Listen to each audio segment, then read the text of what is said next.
Ladies and gentlemen, boys and girls, children of all ages, Pearcey presents the Pearcey Presents podcast.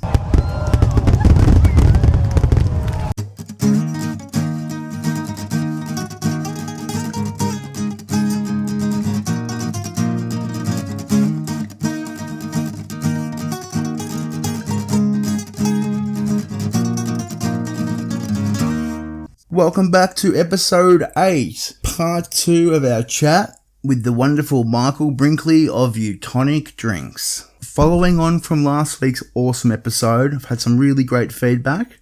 Michael has some really great chats, so like I ended up last week's show, Michael talks more about the UTONIC brand, how the name came up, the idea and concept behind it, the people behind the brand, so Tyson and some other people that he'll get into more detail about, how the business got off the ground, UTONIC's unique approach to launching as well. He sets the bar far too high for men, so this is a story that being a diamond buyer / designer puts him in a unique and privileged position that I won't say anymore because I don't want to give away the story, but to say that I was in awe and to say that maybe my future wife's listening, I don't know. You might be listening now or you might be listening in the future. We can only hope. I will find you. That sounded a bit creepy, sorry. But I'll let him talk about the story about how he proposed. It was on his birthday. They played putt-putt and that's where I'm going to leave it. Now, this story, you won't be able to guess the outcome, but you will love it. I loved it and I know that you guys will too.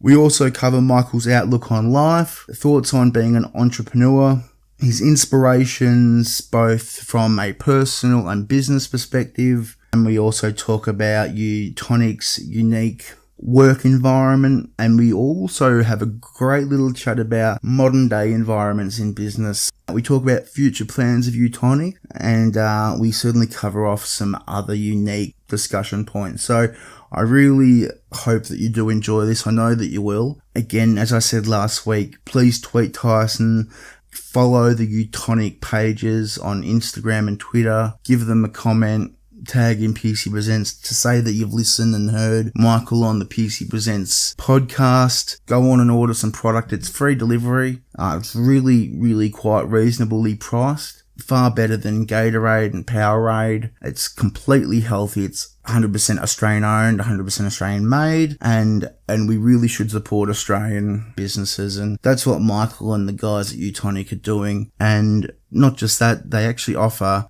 an absolutely bloody great product, so I can't recommend it more highly. I've given it a crack and it's really effective. And that's coming from me, an absolute massive unit, so I could just imagine what the repair can do for you athletes. And I'd love to hear the feedback from any athletes that give it a go. And Michael's been kind enough to give us a UTONIC sample pack that has been added to the Pearcey Presents prize booty. So again, give us 5 stars and a review on iTunes, and you will be in the running to win the Pearcey Presents prize booty once we get to 100 5-star reviews. And you're going to pick up a whole range of prizes. So I'm not going to go through every single prize. I've done that last few weeks, but I'll certainly post them online in the next couple of days. So sit back, relax, or sit back, hands on the steering wheel, or sit back in between 3 people on the train. If you're stressed, continue listening to the podcast, but open up a browser, go to www.utonic.com, jump onto the shop, order some UTONIC Calm, and then that will release the stress of sitting next to the guy that probably smells like wet dog and reap the benefits of UTONIC and the Pearcey Presents podcast. And you're married, that's correct? Yes, I am. So interesting along that journey, part of my job was creating new sort of wedding rings and engagement rings and so forth. And so when I'd get 1 carat or 1.5 or 2 carat rings in, diamonds in, I would think of designs and I'd send them to my current wife and say, what do you think about these designs? So on that journey, developing a really good idea of what she loved. See the package, mate. You were setting the bar far too high for us guys. So then, when it came time to obviously do her ring, I'd sent her a picture of 3 rings and hers her ring was in the middle. So hoping, all full well, that she would pick that one. So I said, what do you think about these? We've got a new 2 carat in. And she's like, oh, I love that one.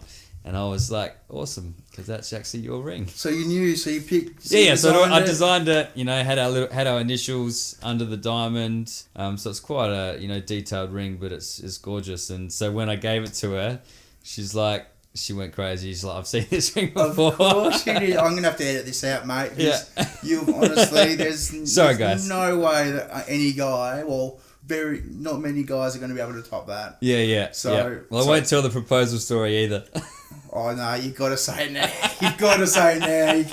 You can't do that to us. So the proposal story. So I said to her, it was actually the week after my birthday, and she'd planned something for my birthday. And I said, okay, well, I've got the afternoon because I've got something planned. So she does the morning, takes me out for breakfast and a few other things, and then comes my turn for the afternoon. And so we're heading down to the beach, and she's like, where are we going? And I said, we're going to, what's it called? Used to be called Magic Mountain in South Australia. It's now called something else. Okay. And it's like a sort of fun centre. And I said, we're going down there. And she's like, no, we're not. I said, yeah, we are. We're going down there. She's like, no, we're not. So then we're walking up to the door, and she's like, shit, we're actually going there. I said, yeah, we're going to play putt-putt. She's like, putt-putt? I'm like, yeah. What's wrong That's going to be fun, playing a game of putt-putt. So just throwing her off. So then we go play a game of putt-putt. She's like, okay, that was fun. I said, do you want to go for a drink? She's like, yeah. So we went for a drink to the first place which we had our first date. Oh. So we went and had a drink there, and I'm like, do you remember this place? She's like, yeah, totally remember this place. Mm-hmm. And then I'm like, okay, we're probably done now. That's the day, and let's head home. She's like, okay, great, because I really want to put that lamp up, because we'd previously just bought a lamp that day. Happy birthday, mate. Yeah. So we go in there, and in the morning, I'd hidden 6 pictures around the house, and each of them had writing on the back. Yes. So she's in the kitchen, so I go in there, and I give her this picture of us, and it's on Valentine's Day, our first Valentine's Day together. And then so she turns it over, and it has this little sort of poem on there, and just sort of saying, like, how much I love you, blah, blah, blah. The second picture you'll find in my second favourite rack. Okay, yes. First rack being obviously hers, because she's got love. So the second rack was the wine rack. So then she goes into the wine rack, she finds a picture. And so she follows 6 of them around the house, each of them with really lovely words written on it about our sort of journey. And then the last one was in our room, and it was a little note, and it just said, remember that time when... And then she turns around, and I'm down on one knee. And then obviously asked her to marry me and showed her the ring which she'd already picked. Strategic placing as well in the bedroom. Yeah. Good boy. That's a fantastic story, yeah. Mate. And when was this? Was this a couple of years ago? So this was, it'll be three years ago this September, I think. That's when you proposed or you got married? Yeah. And I got married not November last year, the year before. That's awesome. That's a great story. I love it. Yeah. And where did you guys end up getting married? So a winery in McLaren Vale. Called SC Purnell. Okay. So yeah, had a lovely day. It was a bit of a party. I bet, yeah. So yeah, we're very social people. Wild Michael came out. Wild Michael came out. Yeah, boy. When everyone came in, it was a little shot. It said, take a shot, take a seat.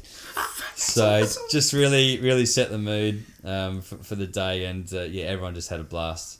That's awesome. And you can see it from the wedding video. That everyone's just smiling the whole day, and just so much fun in the room. So. And a good day for it, great weather and all that. Yeah, that was an amazing day. It was meant to be. Yeah. That's an awesome story, mate. I love it. Thank you very much for sharing that. My pleasure. That's beautiful. Yeah. That was obviously still while you were building diamond rings. And diamond buyer, Diamond buyer. Why did you decide to leave that role? It sounds pretty cool, pretty exciting, getting to do Vegas trips and... Yeah, I think... just conversations, and I'd always sort of wanted to do my own thing. I just didn't really know what it was. And just conversations with a few other mates of, possibility of getting together to create this new beverage company. And I think that was just really, it was exciting. Just the concept that we were sort of discussing. And it was essentially just that opportunity to jump into something that was our own, made me sort of question whether I should stay here or do that. So I was very open with my mate about the opportunities, and he agreed as well. He said this is a great opportunity to sort of jump out. He said you've always got a place here. You can come back whenever you want. Great. A lot of people not wanting me to leave. But yeah, I think just to do your own thing, that was very attractive to me. So that was the